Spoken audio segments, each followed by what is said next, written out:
Are you ready to transform your summer into an epic splash-tastic adventure? Say goodbye to wasteful, single-use water balloons and hello to the ultimate in reusable, eco-friendly fun with reusable water balloons. Check out the link in the video description to get yours on Amazon today. It was with a hollow groan I learned recently that the Mandarins at Sky Atlantic have done a huge, windy, multi-episode remake of The Day of the Jackal.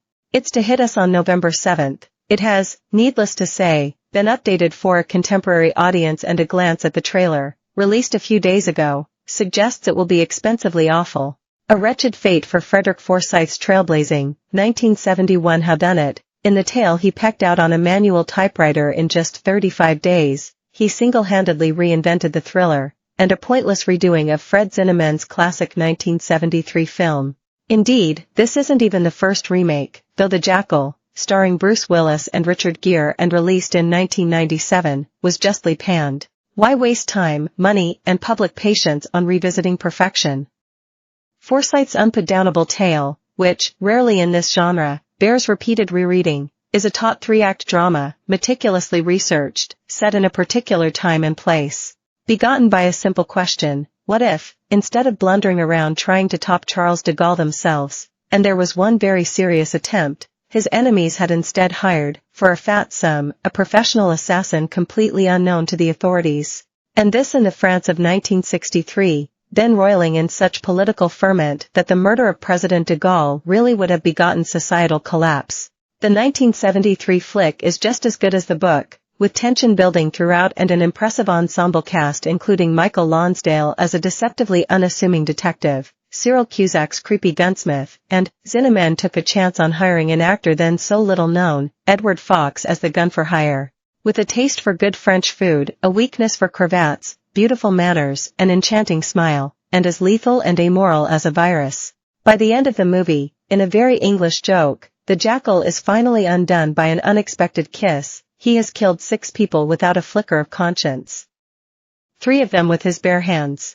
Learned papers have been written on a key scene, when the Jackal, testing his ingenious barebones rifle, shoots a melon, and the precise setting of the story is essential to the jeopardy that keeps you on the edge of your seat throughout. For, in 1963, there was simply not the technology to ensnare a nameless, unknown assassin. There were no computers to search birth certificates in minutes, no mobile phones for police quickly to liaise, and no CCTV to record all cars entering France. Incredibly, not till 2007 did Britain close a loophole in our passport rules to preclude what was famed as the Day of the Jackal fraud, applying for one, as the Jackal does, with a fake reference and the birth certificate of a long-dead child. It is going to be far harder, however clever the chaps at Sky Atlantic think they are, to tell as fraught a tale convincingly in the world of 2024, or to believe that Eddie Redmayne will be as mesmeric and terrifying in the part as Edward Fox. It will certainly not have the original audacity. In the early 70s, everyone knew that Charles de Gaulle had not been assassinated in 1963. Indeed, when Forsyth in 1970 was hawking his novel around for publication, the haughty old thing was still alive. Commercially, it simply should not have worked. And, yet, it did. Within 2 years, it has sold millions of copies worldwide. Fred Zinnemann's film? It grossed over $16 million.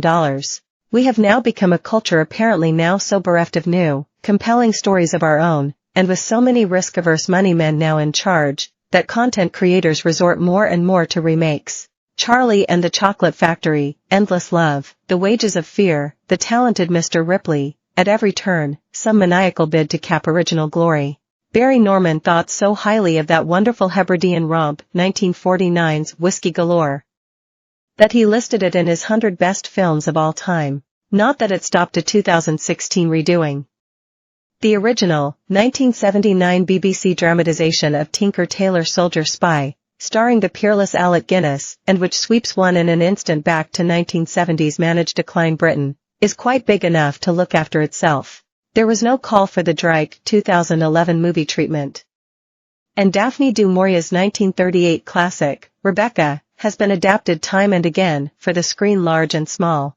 Ironically, the best, another 1979 BBC triumph, star,